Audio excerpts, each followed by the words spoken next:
Very good evening, dear professionals who have been joined this INVTY Industrial Empowerment session 115 number. Thank you for joining on the Sunday evening.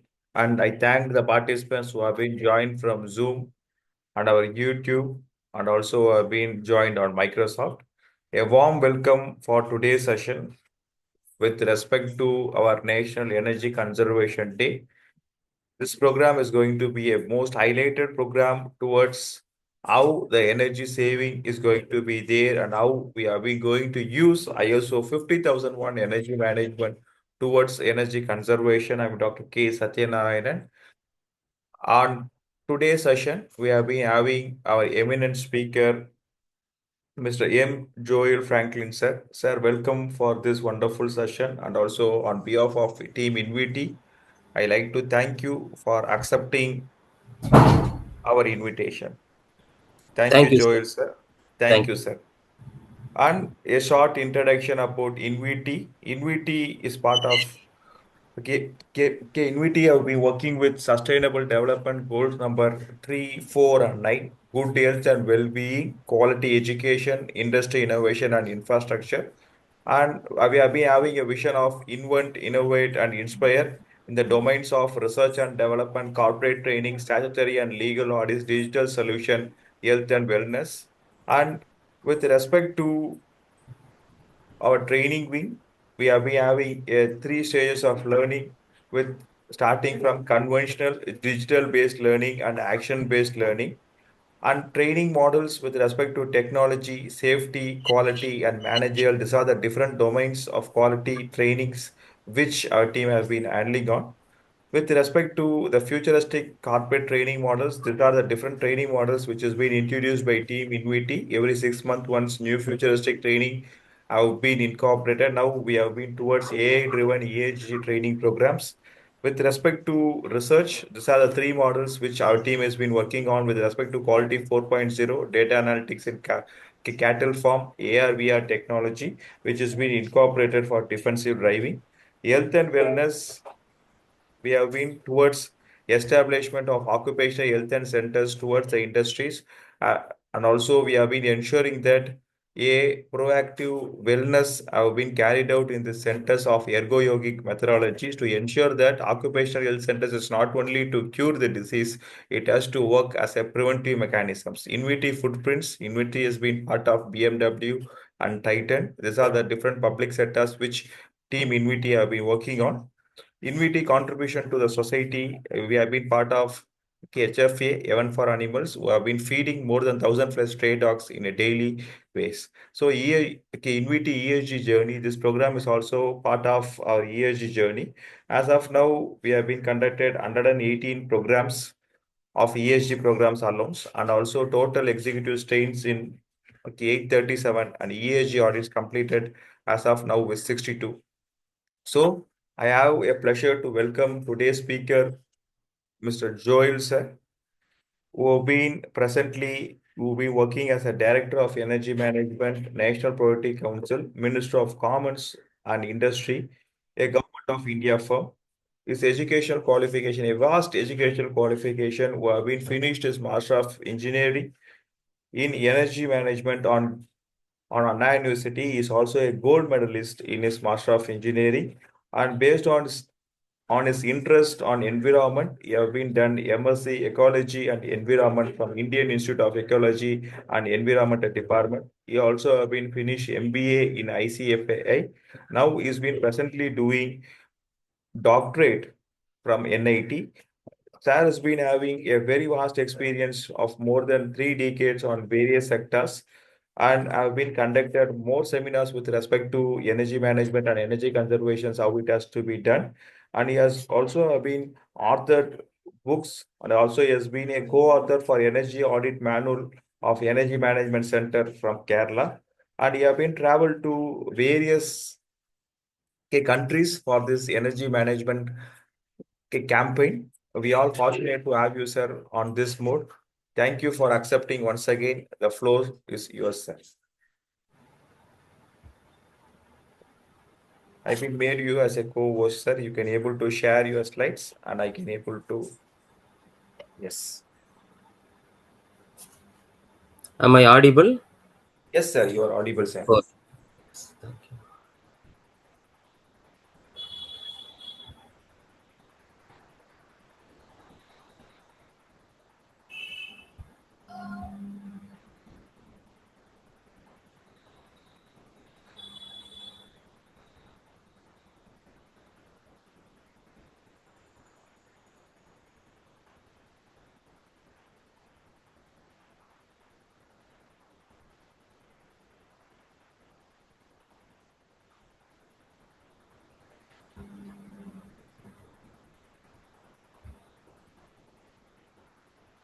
So can you see my presentation? Yes, sir, your screen is visible. Okay. Thank you, sir. PPT is visible, yes? Yes, sir, your screen is visible. No, I'm PPT asking is visible, PPT. sir. Yes, sir, your PPT is visible, sir. Okay. Presentation is visible. Yes, sir. Okay.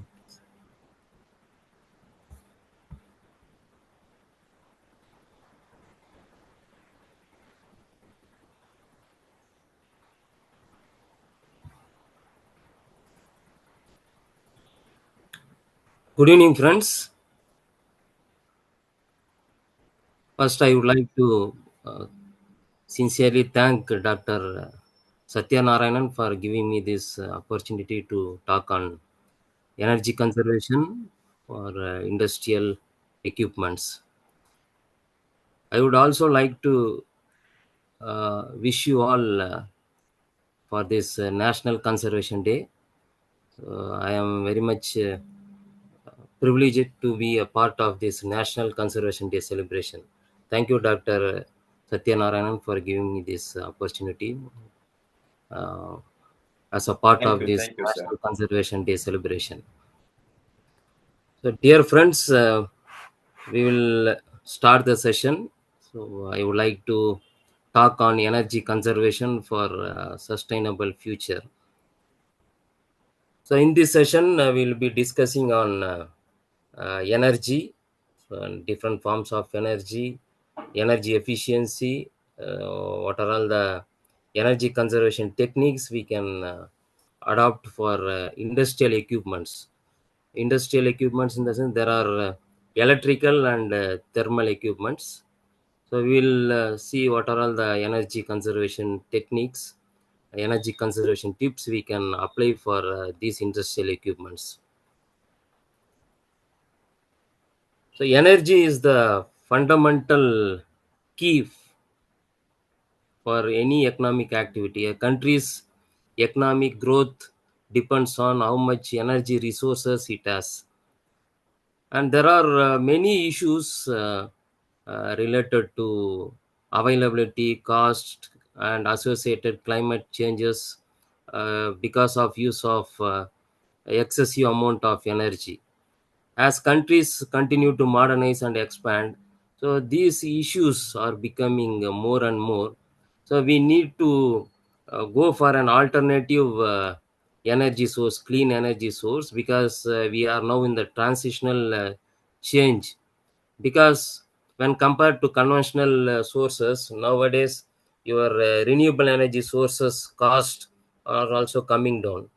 So we need to look into alternate sources of energy which are clean, and also it should be available abundantly.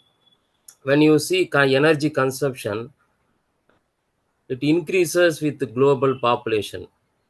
So as the population increases, your energy consumption also increase, and it will also increase with rise in income of people. When you have more money, you go for more sophisticated life with more energy consuming appliances, like new instead of having one air conditioner, you will have more air conditioners, more cars.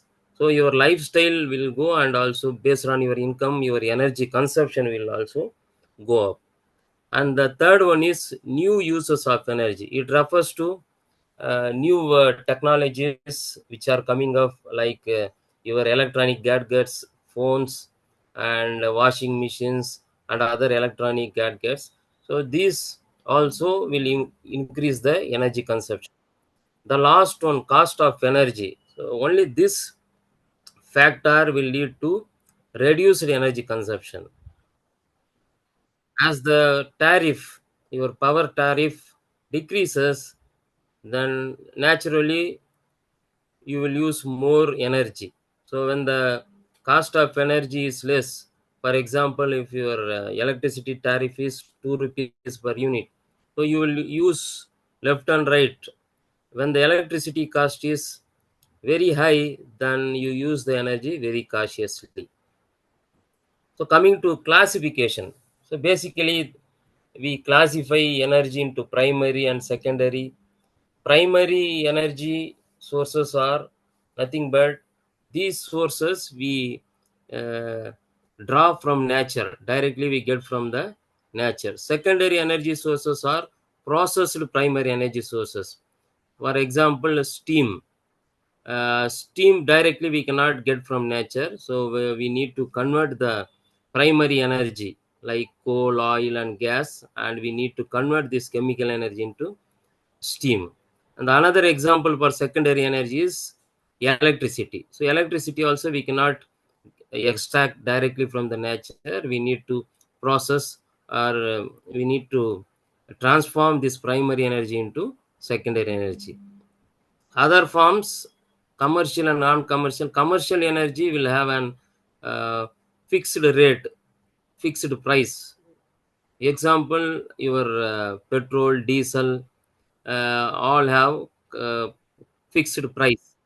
Non-commercial, your cow dung, agricultural waste, all traditional fuels, firewood. These fuel sources do not have fixed price, market price. So they come under non-commercial type. Conventional and non-conventional. All your fossil fuels, coal, oil, gas, come under conventional sources. They are depleting in nature. With the current availability, we have coal only for next 130 years, and oil and gas also we have it only for next 50 to 60 years only. Non-conventional energy sources or renewable energy sources, they are all inaccessible in nature. They will be available forever, and they are clean sources, non-polluting sources. They come under non-conventional energy. Again, we categorize into sustainable and non-sustainable. Under non-sustainable, all your fossil fuels will come: natural gas, oil, and coal, nuclear. Sustainable, again, renewable energy sources like wind, solar, biomass, your so hydropower, geothermal power, ocean power, tidal wave energy, ocean thermal energy conversion. All these category of fuels come under sustainable energy sources. If you look at our world energy scenario, world energy mix, still world relies mostly on fossil fuels. So more than 70% of energy comes from fossil fuels. Only remaining 28% are renewable energy sources. In renewable also, maximum comes from wind energy, followed by your solar, bio, and ocean geothermal and ocean energy, concentrated solar power. Hydropower is 15%.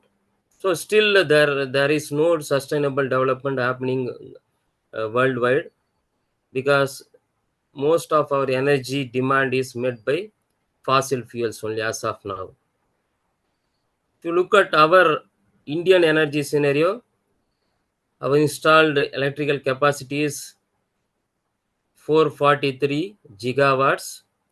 In 443 gigawatts also, maximum more than 50% coming from fossil fuel based power plants, thermal power plants. So they use coal, oil, and gas for producing electricity. Renewable part only 33%. So 150 gigawatt, 150,000 megawatt are electric renewable based installations. We have it in India. Out of this 150 gigawatt, so 87,000 megawatt of power coming from installations are solar, and 47,000 megawatt are wind installations, 5,000 megawatt are from small hydro, and 10,000 megawatt are coming from bio, and remaining are coming from other waste energy sources. Hydropower 10%, nuclear is constantly maintained less than 2%. So this is our energy scenario. When you see the linkage between the energy and environment, so as you know, still we mostly depend on fossil fuels. So this over exploitation of fossil fuels lead to environmental issues, global environmental issues like climate change, global warming, then loss of biodiversity, ozone layer depletion, acid rain. So these are all the issues, global issues, because of use of excessive fossil fuels for our energy requirements. The major one is climate change and global warming, because these fossil fuel consumptions uh, give out CO2, mainly CO2 and other greenhouse gases. So this CO2 gas contribute to global warming. So the global average temperature, which has been maintained around 15 degrees centigrade for the last 100 years, so it now there is an slight increase in this average temperature by zero point 0.8 degrees centigrade. So all nations they are coming together to keep this temperature rise within 2 degree uh, in the next 100 years. So that's why the conference of parties, all these convention treaties are focusing on this temperature rise. This is the sector wise energy consumption. 50% of energy goes for industrial sector, and 21% goes to transportation sector. So remaining goes for your residential and commercial buildings. So the maximum energy goes for industrial sector. So that's why our focus is more on industrial sector for energy saving opportunities, followed by residential and commercial buildings.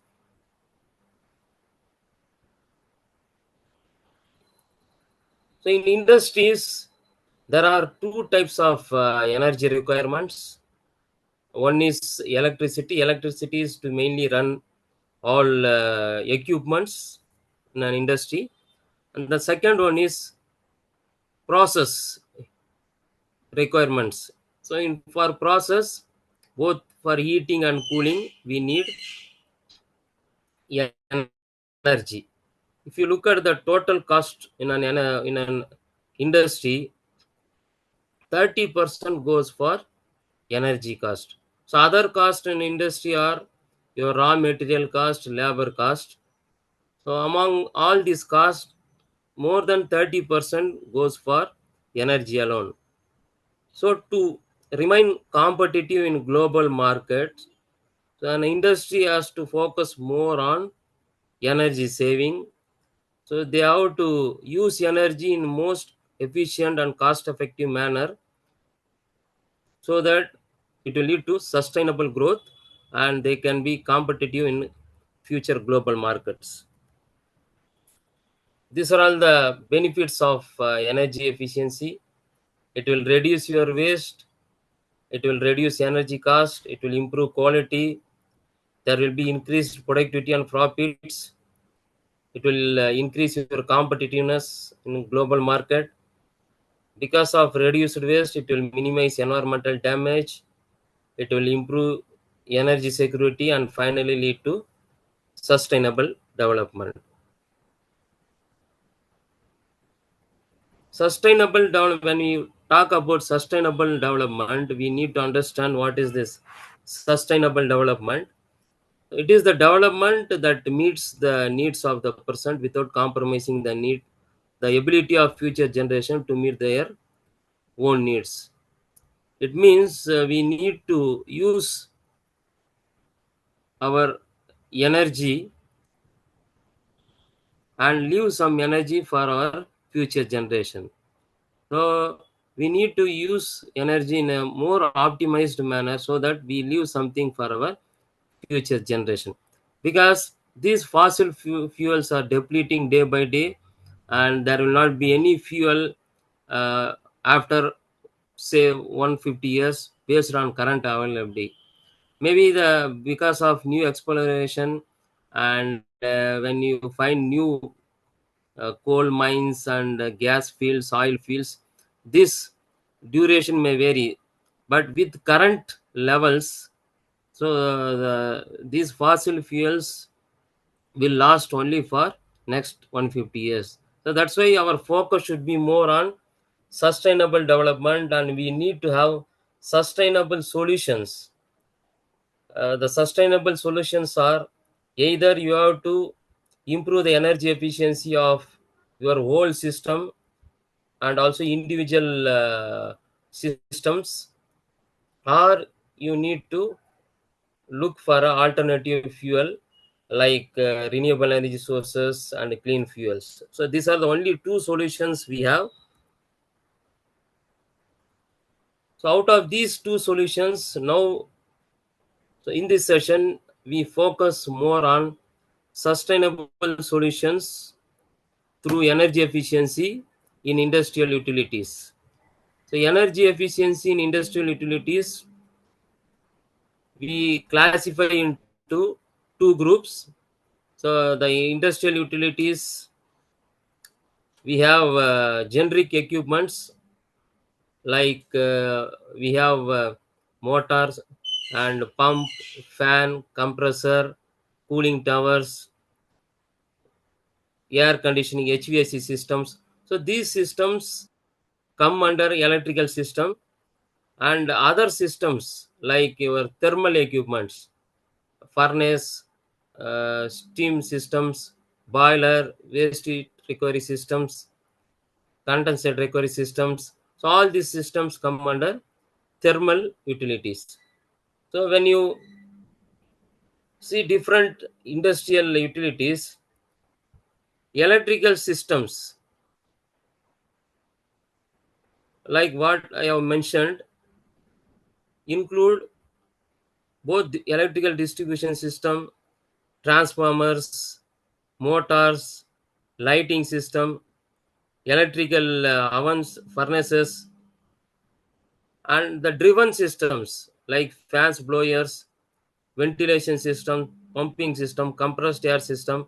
So these systems are all considered under electrical system, because these systems are driven by a motor system, so which is a electrical system. That's why we consider these mechanical systems also under electrical systems. So now we will see what are the energy saving techniques for this electrical system. Then we will discuss on energy efficiency in thermal systems. So if you look at this power supply system, so this is a thermal power station. Here we are feeding fuel, coal, oil or gas into the boiler system. So this boiler system generate steam, which runs steam turbine and generate electricity. Then it goes to the switchyard, and from there it is transmitted with the help of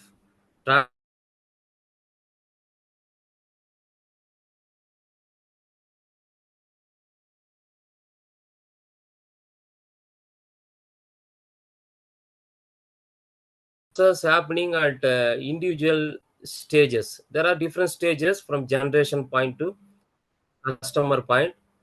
So there are many losses. Due to these losses, if two units are generated at the generation end power plant, only one unit reaches the customer end. So that's why whatever you save, it is double equal to double the units generated here.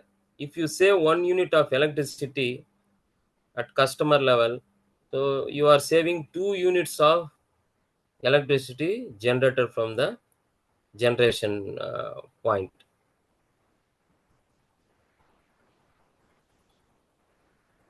This is a transmission distribution losses. Here you can see at different levels.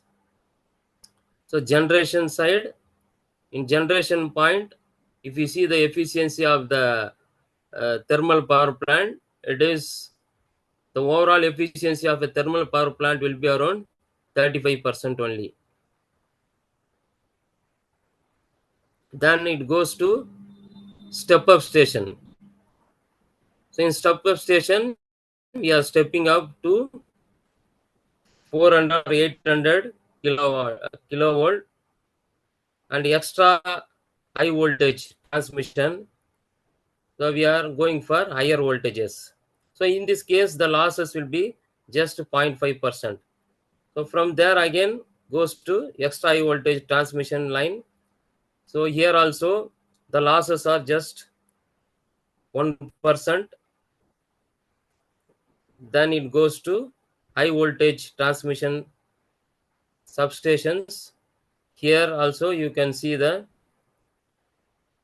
losses 2.5%. Then again it goes to sub transmission.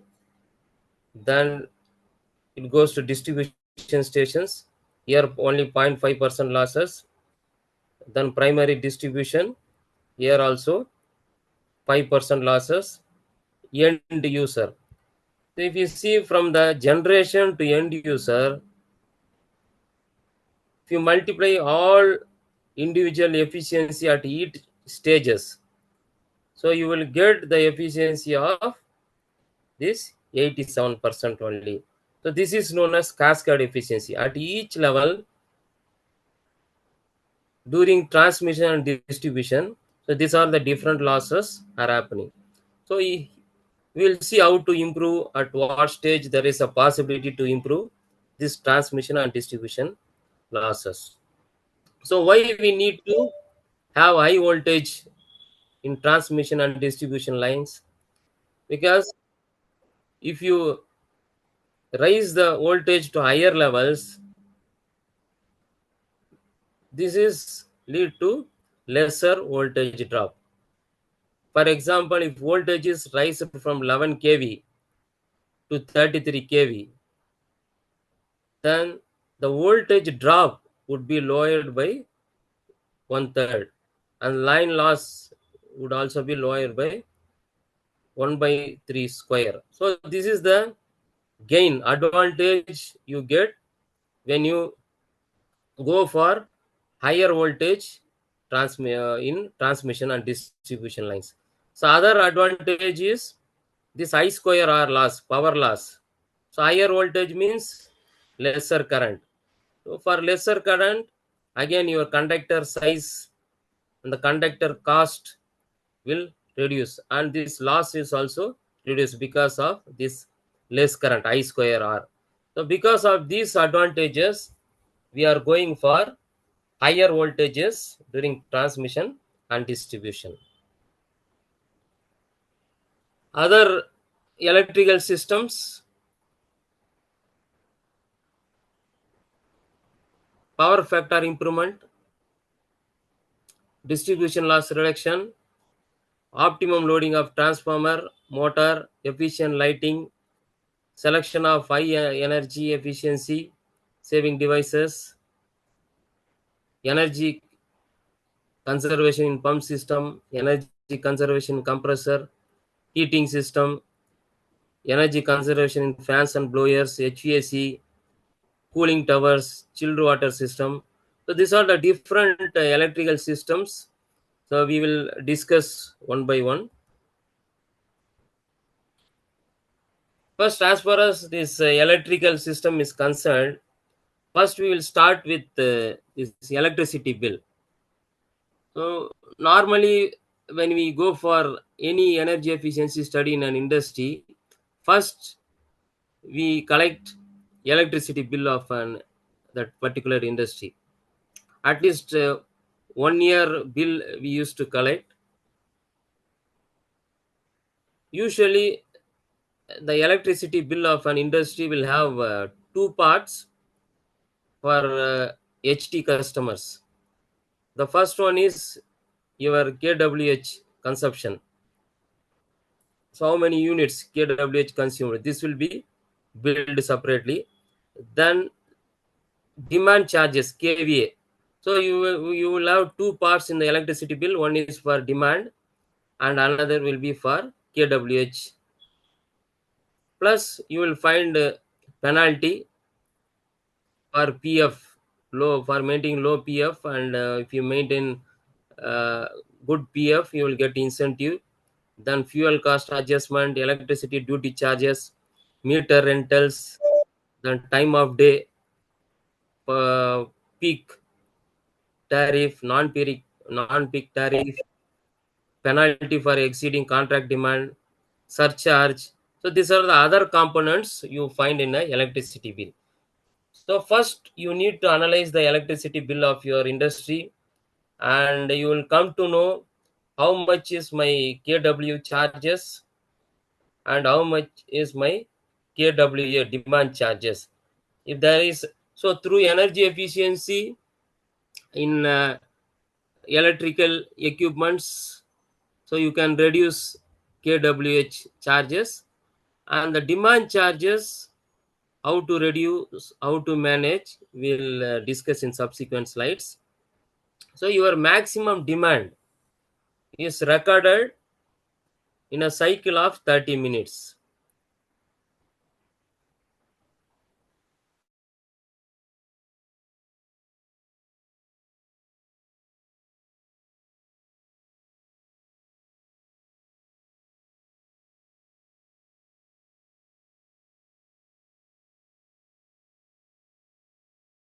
It goes up and comes down. Again in another 30 minutes, again it goes up and comes down. So there are many ups and downs. The average of each curve will be taken. For example, so in a cycle of 30 minutes, first 4 minutes your demand value is 2500 kVA. Next 12 minutes 3600 kVA. So next 6 minutes 4100 kVA. Then 3800 kVA for 8 minutes. So in 30 minutes, for different duration, so your KVA, recorded KVA varies. So we, so your MD recorder, maximum demand recorder, will calculate and compute MD as follows. So 2500 multiplied by 4 minutes. So divided by total cycle time. So this gives 3606 kVA. So based on this value only, your electricity bill will be computed for demand charges. If the demand charges is 350 rupees per kVA, so for 3606 kVA, they will multiply the amount and they will charge you. Participants, any doubt up to this?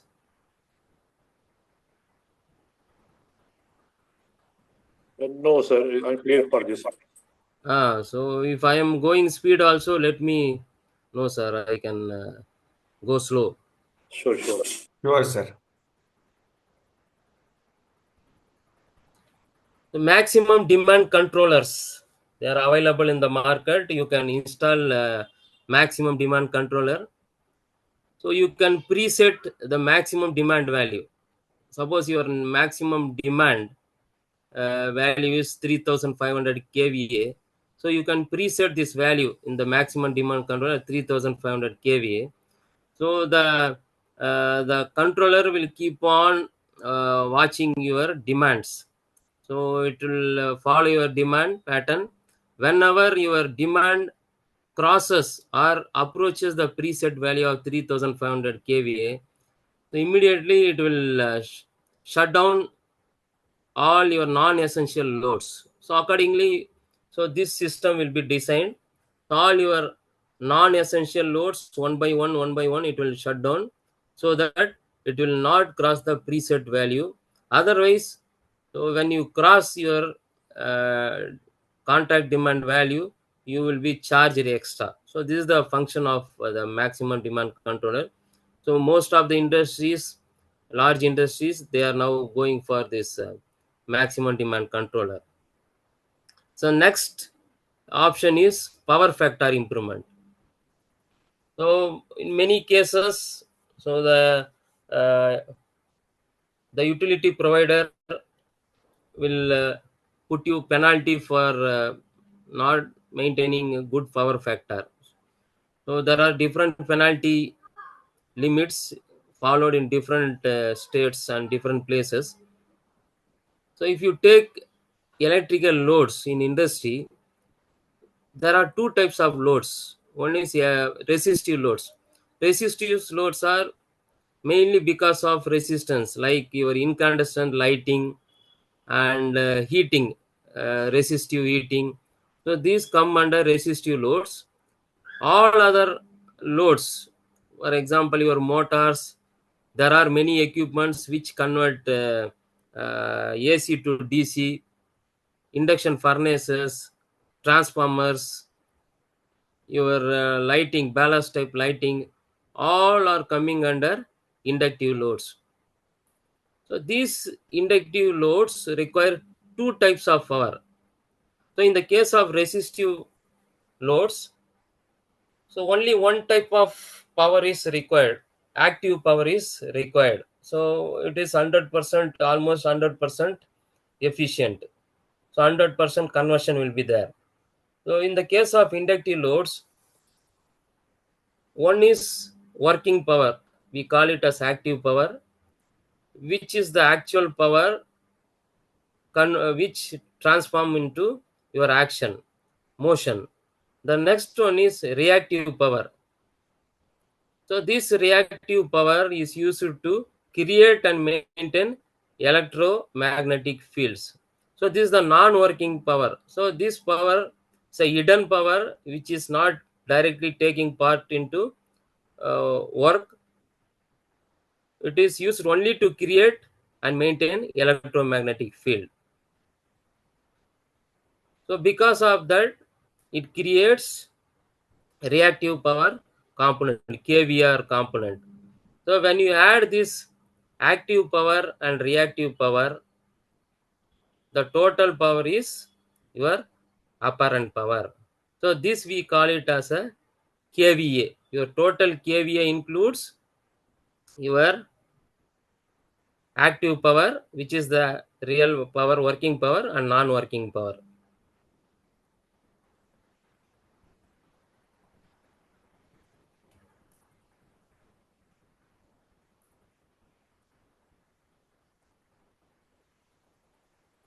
So when you improve your power factor, what are all the advantages?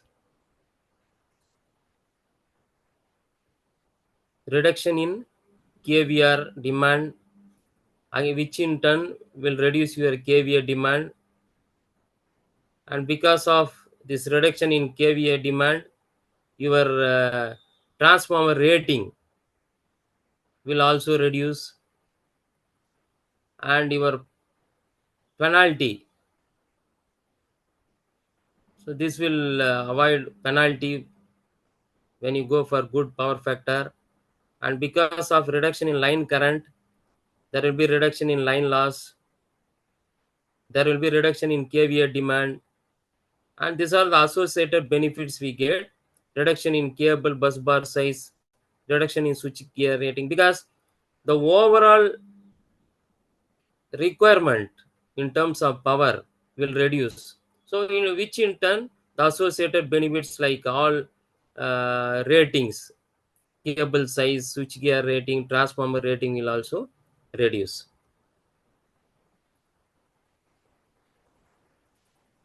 This is the example when you improve the power factor, how your demand charges will come down. When you look at the power triangle, so this is the power triangle. This portion is KW, active power, and this portion is reactive power. So this reactive power is not at all used for actual work, but this is a reactive. This is used to just create the magnetic field in the case of all induction equipments. So this portion is kWA. So the cos pi value is known as power factor. This is nothing but your kW by kVA value. This is the formula. So using this formula, you can easily calculate the power factor. If the maximum demand is 1500 kVA and the factor you are maintaining is 0.85, then for this power factor, what will be the actual active power kW available for you? Just this is the 1500 kVA demand multiplied by this power factor, you will get only this much power. So this is the actual power available for you. When you improve the power factor from 0.85 to 0.95, again using the same formula, kVA at 0.95 power factor, so this value kW by power factor will give you kVA value. So same formula. See, your kVA value is 1500 kVA. After improving the power factor, your kWA reduced to 1342. So based on this reduction, your demand charges will also reduce.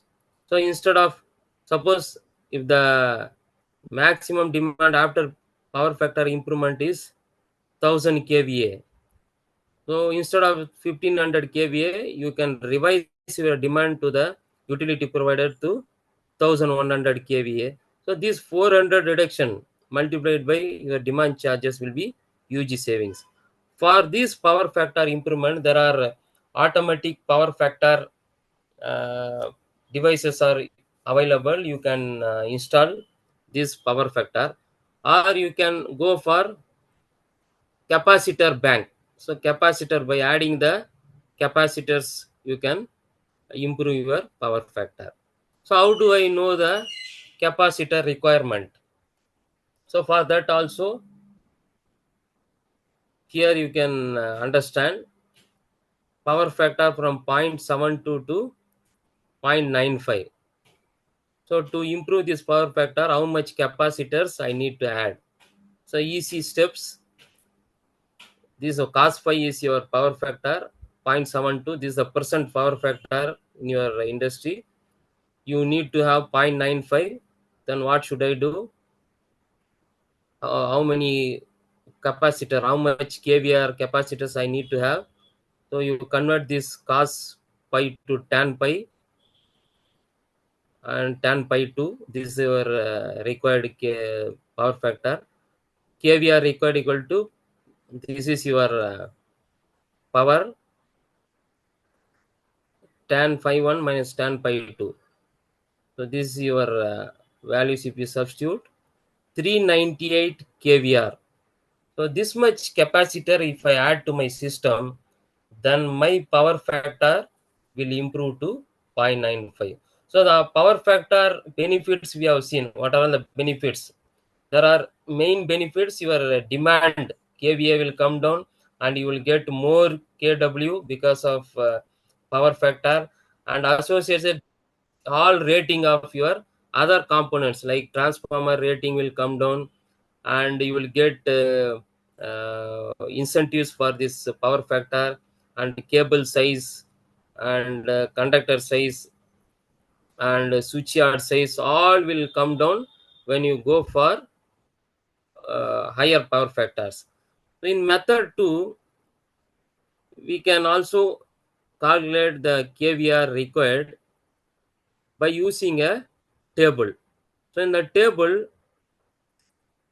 first you need to locate the existing power factor value, and you need to look into your required power factor 0.91 column. In that column, there will be a correction factor.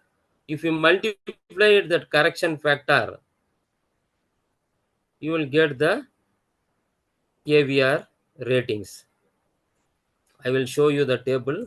So this is the table. So in the first column here, you need to locate your existing power factor. Your required power factor here on the top row, you will find the required power factor 0.95 and here 0.72. So the here you will find the correction factor. The correction factor you multiply with the your kW, you will get the kVr for your capacitors. The next important one is in electrical systems, transformers. So transformers are the mostly efficient electrical devices. So among all electrical devices, transformers are the highly efficient devices, because if you see the efficiency, it ranges from 95 to 98. So latest transformers will have 9, also 99.75. So these are all the efficiency range of a transformer. There are types of transformers. The one is used for main transmission lines called power transformers. It is used in network of higher voltages deployed for step up and step down transformer applications. You find these power transformers the range of 400 kilowatt, 200, 110, 66 kV, 3320 kV lines. Distribution transformers, they are used for lower voltage distribution networks, like your customer side end user connectivity, 11 kV, 6.6 kV, 3.3 kV, 440 volts, 230 volts. So these are the voltage ranges of distribution transformer. In transformers, the important thing is you need to match the load. So the transformer loading is very very important. So your transformer should be loaded with minimum more than 50% load. So otherwise its efficiency will come down. And also distribution of load. If you have a more number of transformers, all transformers should be loaded equally. No transformer should be underloaded or overloaded. And disconnect transformers when not in use. Go for latest energy efficient transformer. So old transformers, in the case of dry type, we have only core made of your silicon ion material. Nowadays we have amorphous core type transformers, which are very highly efficient. And these amorphous core transformers, they reduce 60 to 70% of your no load loss. So when compared to non-amorphous type, so there will be a 60 to 70% loss, reduction in loss, no load loss for these new type transformers. And these transformers you can think of when your old transformer has crossed more than 35 years old, then you can think of this amorphous core type transformers. You need to relocate transformer very close to the major load. So the transformer should not be away from your loads, major loads. So this graph shows you the no load loss due to core loss and load loss because of winding loss. So, so the no load loss is fixed. So the load loss increases as the transformer is loaded. So this just for your understanding what is the loss, no loading loss. As the loading increases from 50%, you can see the corresponding loss in terms.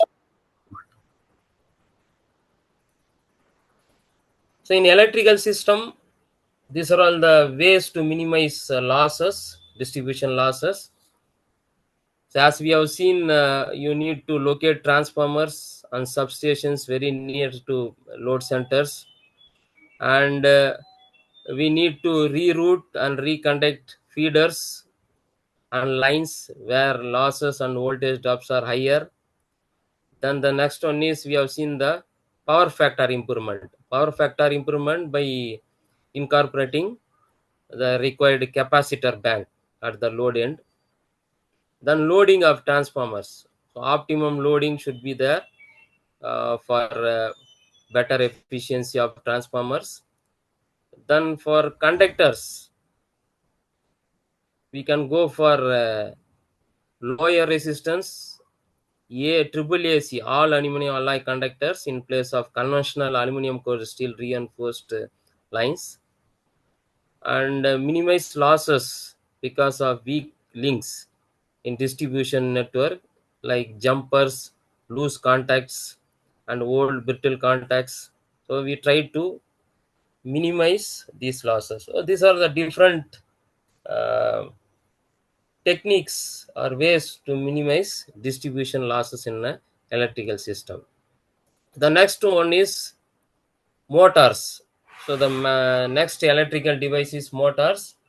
So we know 90% of industrial motors are induction motors, and about 70% of equipment used in industries and buildings are powered by electrical motors. So electrical motors are the main drive for all driven equipments like fans, pumps, compressors, uh, HVAC systems, all will have motor systems.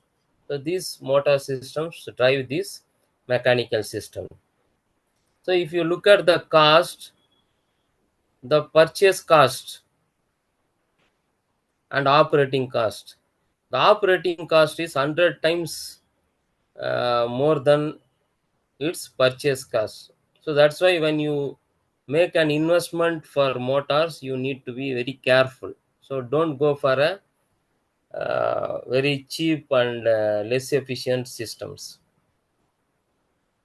So in motor system also, you need to match the load to the motor, because if you see the efficiency curve,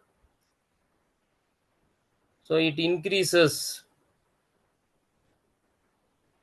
as the loading increases. So minimum you should load the motor at least more than 50%. The motor loading is less than 50%, then your efficiency will come down. These are the important selection criteria for a motor. So when you go for motor selection, then you look at the energy, that is electricity consumption at 75% loading of a motor. So this will be the good indicator of energy efficiency. And also you need to check KVR, and there will be allowance for 50% on efficiency for motors up to 50 kilowatt rating, and 10% for motors over 50 kilowatt rating. Stay losses, we are assuming 0.5% of input power, and you ask for test certificates of the motor instead of mere label values, and KW savings. So this is the formula. When you have a old motor and new motor with good efficiency, then you can calculate the kilowatt savings using this formula: efficiency of old minus 1 by efficiency of new motors. Nowadays we find IE class motors with IE classes up to IE4. So this is the comparison when you use uh, standard motors and energy efficient IE3 motors. What is the benefit? So 37 kilowatt motor, this is IE1 standard motor, 91.2% efficiency. Same motor, IE3 93.9 efficiency. Then energy saving is around 2.88%, and cost benefits you can see. So here, so up to what kilowatt range I can go for higher efficiency motors. For energy efficiency benefit, so below 200 kilowatt motors, you can think of going for higher efficiency category from lower efficiency. Beyond 200 kilowatt, both there is no much difference between standard motors efficiency and higher efficiency motor. That's why beyond 200 kilowatt motors, you don't have to go for higher efficiency motors. So below this 200 kilowatt, you can replace your standard motors with higher efficiency IE class motors. Rewinding, whether the rewinding is effective, how many times I can go for rewinding. So 1 or 2 times you can go for, maximum 3 times you can go for rewinding, because in an industry more than 50% of motors goes for rewinding. So when you go for rewinding, your efficiency will come down. And how do you compare your efficiency after rewinding? For that, you need to compare no load current and stator resistance per phase of your rewound motor with original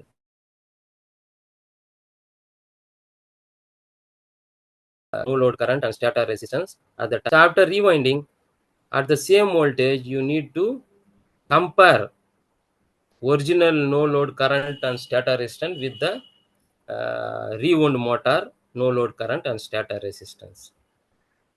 On off controls. So for ideal running, you can go for timer control.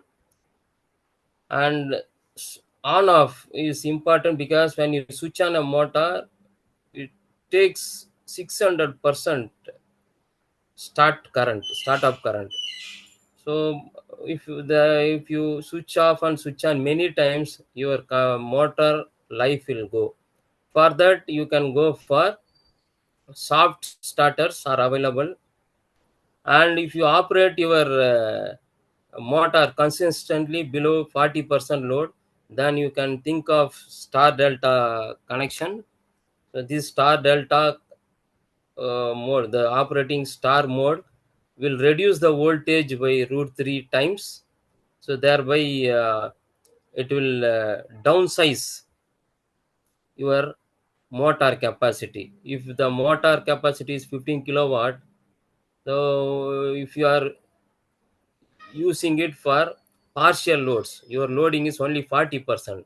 Then if you use this star mode connection, then it will degrade.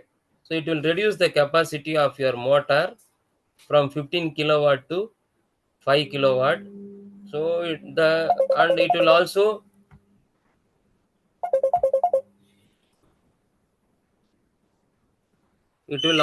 reduce the capacity of your motor, but it will operate at very good efficiency. Even though it is operating at partial load, it will operate at high efficiency. So in direct online, you can see in the graph, it takes 600% current during startup. So that's why you need to go for soft starter, and you are operating your motor at very low loads consistently, less than 40% load. Then you can think of this star mode operation. So for this star connections, you don't have to spend money. It's a simple connections. The next one is lighting. So in lighting also, we can make use of daylight harvesting with the help of transparent sheets like polycarbonate sheet, FRP sheet, or you can go for energy efficient lights like LED technology. Then you have timer controls, voltage control, occupancy sensors, light pipe technology you have. So this technology will have a collector, reflector, So the collector collects light from all sun directions and it transmits through the reflector multiple reflection. It takes into the indoor space. The diffuser uniformly distributes the light. It resembles same as your normal fluorescent light, and it will give uniform lighting. So in many industries, we recommend when there is availability of roof, then at least 1.5 feet distance is available from the roof. We recommend the solar light pipe technology.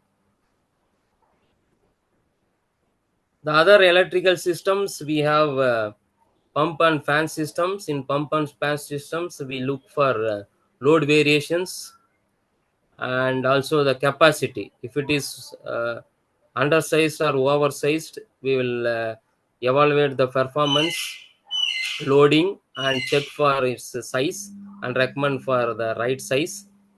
And also, if damper control is there, valve control is there, if the conditions are like throttling for load management, then we will recommend variable speed drive and variable frequency drive. So this will save energy by 15 to 20%. So this is the frequency, variable frequency drive. So basically it follows the affinity laws.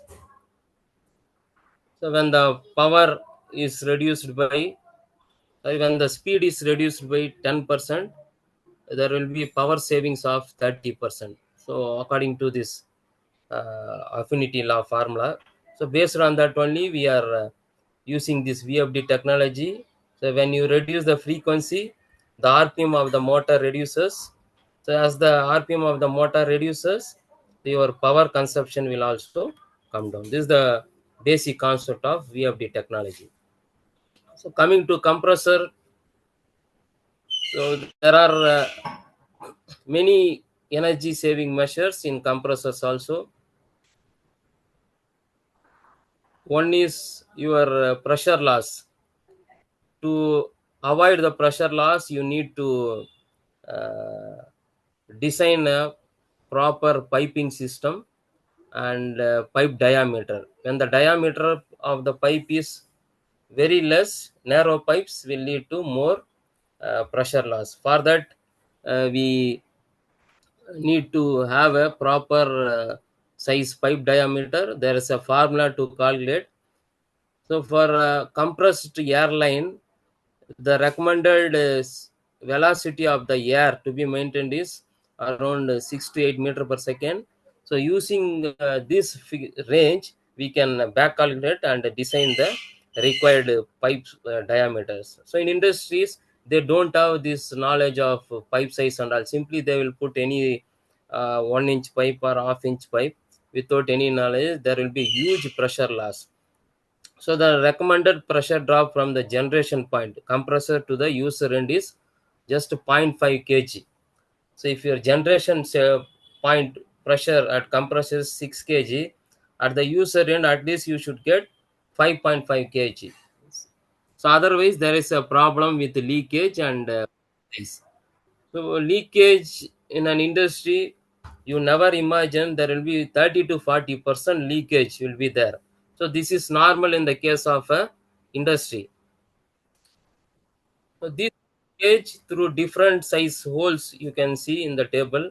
The leakage is through 1 mm size hole. Then how much air is leaking at 8 kg pressure? 75 liters per minute, and this is a loss of zero point 0.6 kilowatt power, and in cost terms 21,600 we are losing every year. If the leakage is through 3 mm size pipe hole, then how much is the leakage, corresponding energy loss and monetary loss you can see. So you try to uh, reduce the leakage from 40% to at least 15%, 15 to 10%. You bring down your leakage, then there will be a huge savings. In the case of fan also, so nowadays fans are coming with very good efficiency of 80%. To your old fans, you do the efficiency test. So using this formula, so here I have given an example, the fan power using the pressure measurements. I am calculating the power requirement 2.53 kilowatt. This is your output power, and the motor takes 4.49 kilowatt input power. Output by input power 56 is the efficiency of your fan. So when you replace this fan with 80% efficiency, what will be the annual savings? So the efficiency in thermal system, we have a boiler, steam system, steam trap, then condensate recovery system, insulation, furnace, heat exchanger, waste heat recovery systems. So we will see some of the savings in boiler and steam systems. Satyanarayana sir, can we close or still we have time? Sir, we have time, sir. We have time, sir. You can do, sir. Actually, we got a message from our director also. What he told, the Hmm. ISO 50001, we can able to put as a next week session. So we Hmm. can able to we can able to finish this in a very good way, sir. Because the session is going very good. We can able to extend, sir. Okay, sir. Thank you, sir. So first we'll see energy efficiency tips for a boiler system, thermal system. So boilers are the heart of power plants because for power generation in thermal power plants you find very large capacity boilers. They are operated at very high pressures. So we have subcritical pressure boilers, supercritical boilers, and ultra supercritical boilers. So in India around only 8 to 10% are supercritical technology boilers. All other boilers are subcritical boilers, and there are many types. We have fire tube boiler, water tube boilers. Mostly for power plants they use water tube boilers. So in water tube boilers they follow very stringent water quality, the water parameters like TDS and other pH. These parameters are very very important in the case of water tube boilers. Otherwise there will be fouling, scaling, and if there are other problems with fuel and burner system, you will find soot problems also. As far as boilers are concerned, there are different associated systems like fuel system. We have feed water system, steam distribution system, blow down system, and uh, uh, exhaust systems. So these systems are very very important to supply the fuel and supply the water and also discharge the flue gases from the boiler to the chimney. So in the case of boiler, since the boilers are operated at very high temperatures, so the gases which are going out from the boiler carry huge amount of heat. So for that, you need to have a waste heat recovery system. In the case of flue gases which are coming out of a boiler, if the temperature is more than 200 degrees centigrade, so which we measure with the help of a temperature sensor. So in the flue gas line, if the temperature is more than 200 degrees centigrade, there is a scope for waste heat recovery. We can go for stack temperature control. If you recover the temperature from 200 degrees centigrade flue gas temperature to at least 22 degrees centigrade, if you require the waste heat, there will be 1% improvement in efficiency of the boiler. So where do you use this required heat? So the recovered heat you can use it either for preheating of your uh, water which is supplied to the boiler, or preheating of your air which is supplied to the combustion. Because when you want to burn a fuel in the boiler, you need to supply air also. that air, instead of supplying at your atmospheric condition, for example, instead of 25 degree or 30 degree, if you supply the air at higher temperature, there will be a huge fuel savings and improvement in the boiler efficiency. So for that, you need to go for a air preheater. So immediate to the boiler exit, so they will install a air preheater system. It's like a box, a pipe going inside a box. So the inside the pipe, the flue hot gases will go to the chimney. So external to the box, you will fix a hollow space. So in that space, you send in your air or water to be heated. So when air is to be heated, we use air preheaters. When water is to be heated, we use economizer. Both are just heat exchangers. There are indirect heat exchange takes place in both the equipments. Similarly, like air preheating, same hot gases can be used for preheating of your water, which is supplied to the boiler. So this water, if it is heated to 6 degree extra, then there will be 1% saving in your fuel. For example, if the water which is being supplied to the boiler is at 25 degrees centigrade, instead of 25 degrees centigrade, if you heat with the help of hot gases and rise from 25 degrees centigrade to extra 6 degree, 25 plus 6, so 31 degrees centigrade if you supply, so 1% saving in your fuel. Your fuel may be coal, oil or any fuel, there will be 1% savings because of this waste heat recovery measure. Instead of 6 degree, if you add 12 degrees, so 25 plus 12 degrees, then 2% saving in your fuel. So this we have seen combustion heat, the air which is supplied to the boiler for combustion. If you had 20 degree extra, then 1% improvement in efficiency. Instead of 30 degree centigrade air, if you supply this plus 20, 50 degree centigrade, 1% improvement in efficiency. Then 40 degree, 30 plus 40, 70 degree air if you supply, there will be 2% efficiency improvement. Incomplete combustion. So each fuel, according to its composition, required some theoretical amount of air for completion. For coal, we need to supply 7 kg, 7 to 8 kg of air for 1 kg of coal. For oil type fuel, we need to supply 13 to 14 kg. For gas type fuel, we need to supply again 13 to 14 kg. So if you supply less than this required amount, because the boiler operator never knows about what is the air quantity, why we need to supply air, how much air we need to supply. Simply we look into the smoke.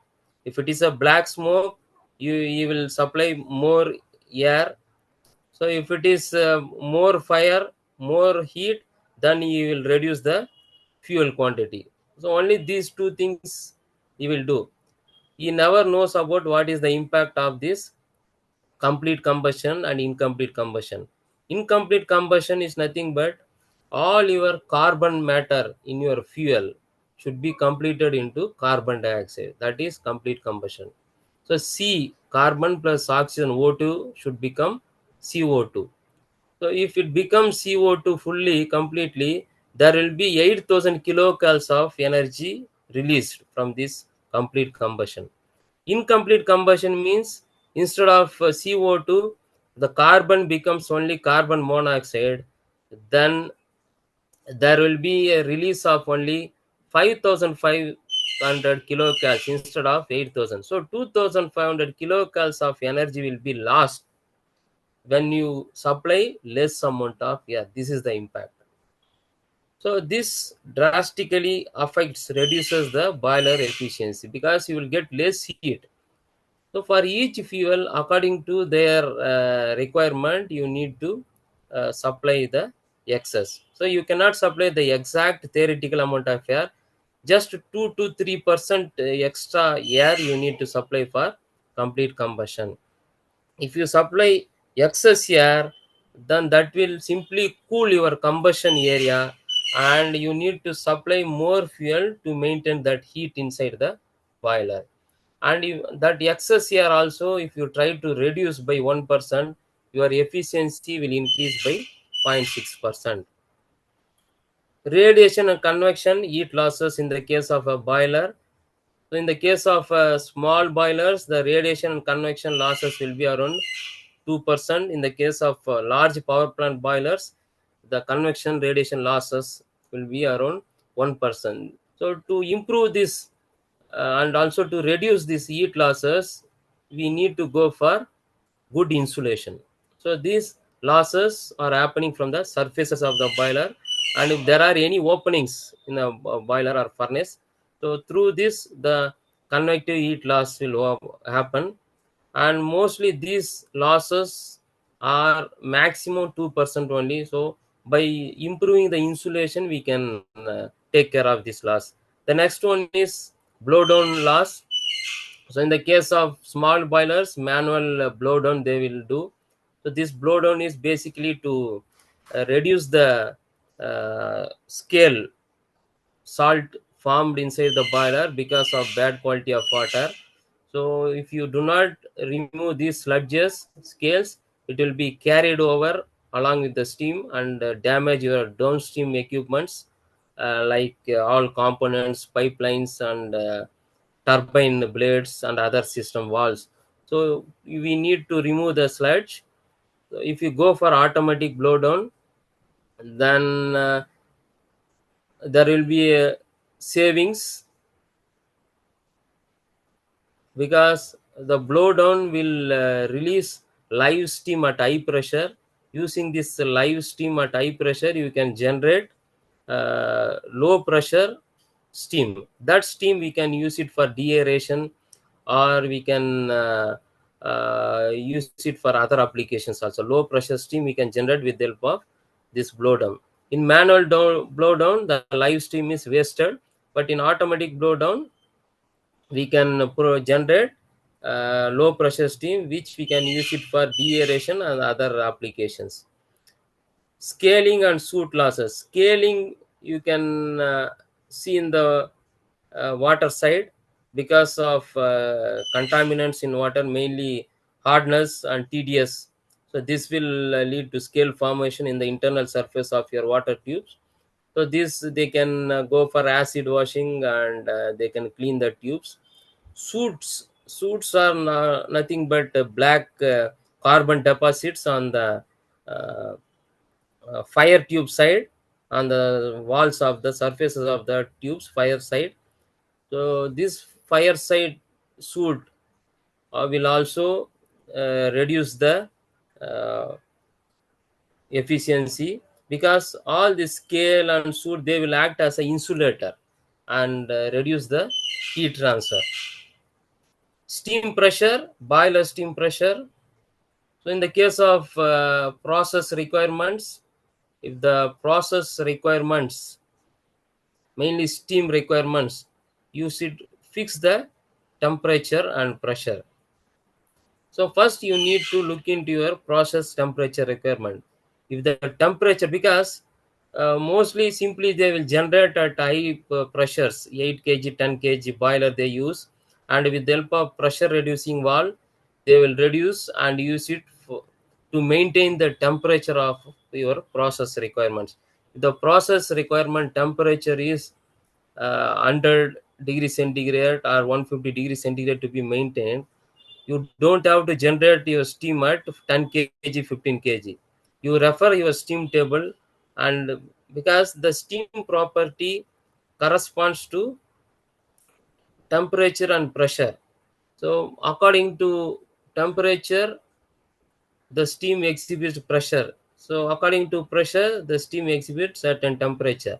So this relevant pressure you can check in the steam table. For 100 degrees centigrade, the required steam pressure is, saturated steam pressure is 100 degree 3 kg pressure means you don't have to generate, and you don't have to use 10 kg boiler. Just 5 kg, 7 kg you generate, and you supply just 3 kg. That will be sufficient to meet your temperature requirements. So don't decide your boiler capacity based on a pressure requirement.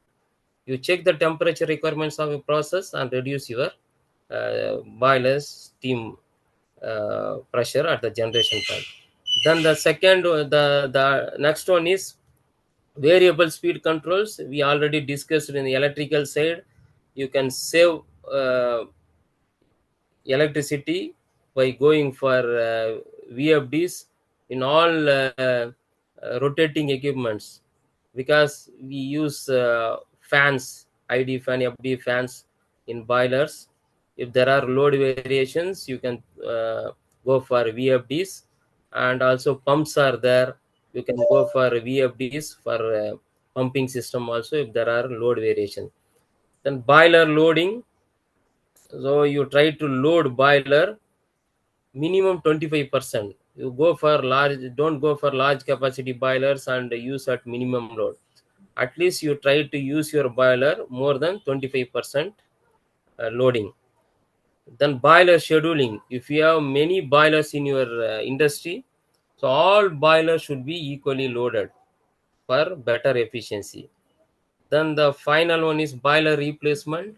If your boiler is very very old, has crossed more than 25-30 years of age, and it is not suitable for fuel switching, going for any new fuel substitution, or it is not suitable for any retrofitting measure, it is not suitable for upgradation, or it is not suitable for any improvement energy efficiency measures to incorporate, then you can think of this last option, boiler replacement, considering the economic analysis also. Then feed water tank and feed water treatment. So we know for water tube boilers, your feed water treatment is essential. So all your power plants will have separate dedicated this feed water treatment plant, DM plant, to remove all salts, mainly TDS, with the help of RO plant, DM plant, ion exchange methods. So using these technologies, they remove all salts and supply DM water for your boiler. In steam systems also, there are many options. Then try to use lowest possible pressure to optimize pressure drop in steam distribution. Like compressed air in steam line also, in steam main lines, the recommended velocity to be maintained is 25 to 30 meter per second. So using this as a base, you need to design the diameter of your steam main lines. And the next thing is insulation. So to avoid heat loss from your steam lines, it should be completely insulated, and you have to remove all redundant lines, steam lines, which are not in use. In the case of direct steam applications, you go for reduced nozzle size and temperature sensors. For all your process applications, you should have a proper temperature sensors. Based on that, you need to control your steam consumption. And then air vents to remove non-condensable gases during initial purging. You need to have a air vent. Then high pressure condensate to make low pressure steam. So this high pressure condensate, if it is available, with the help of nozzles, we can produce low pressure steam. Steam traps. The steam traps are very very important. You need to have a proper suitable size of a steam trap.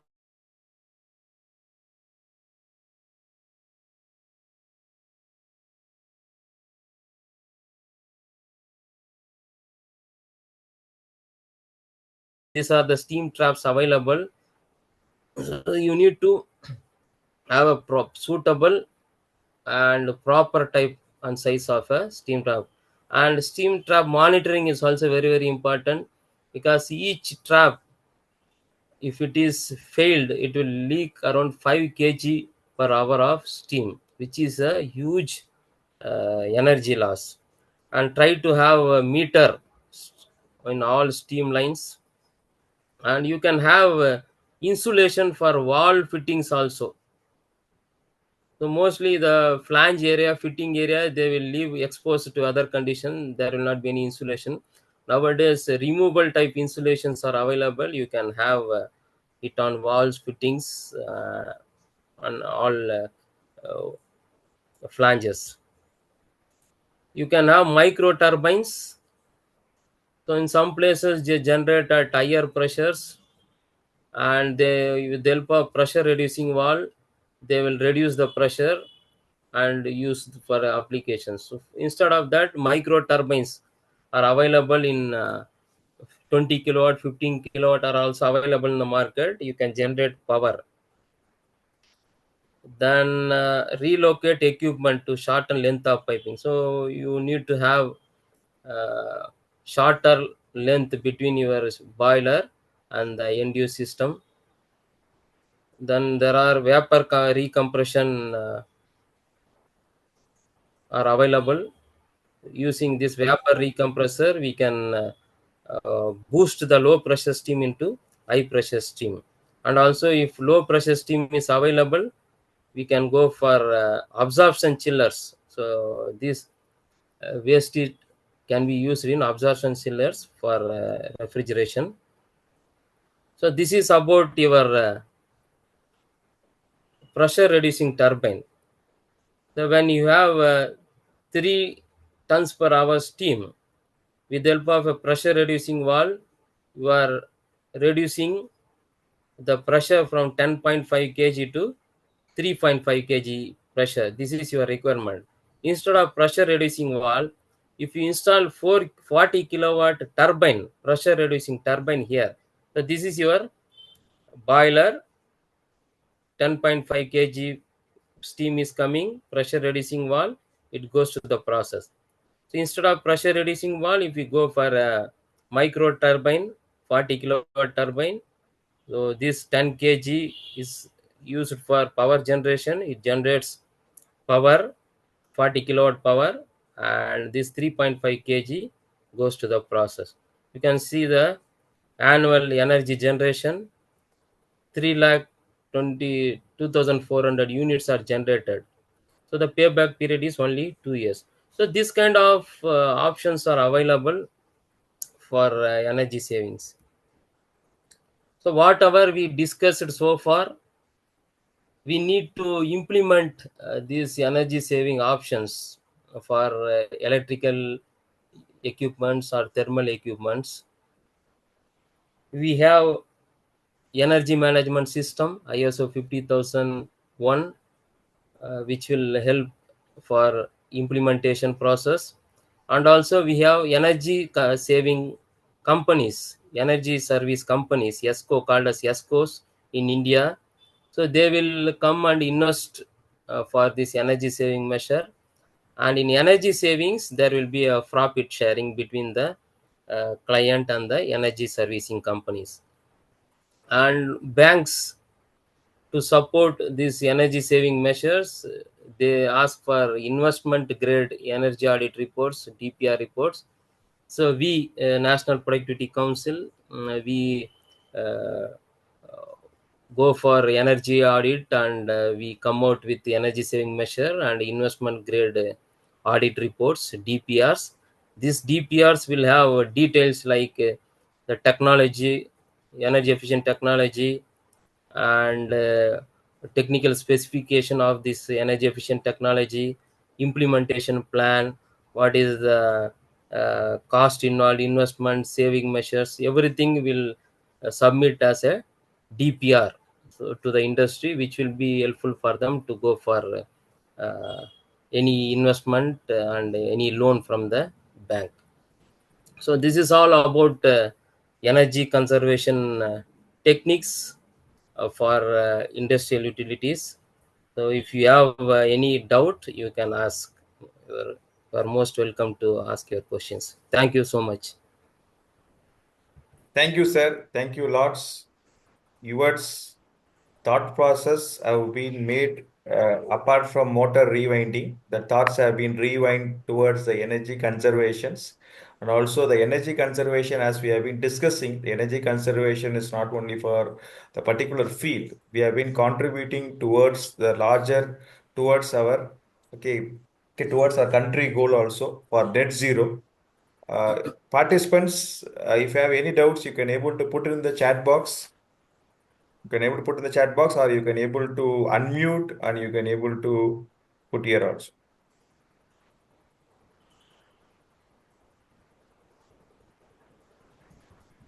Any doubts, you can able to put here, post here.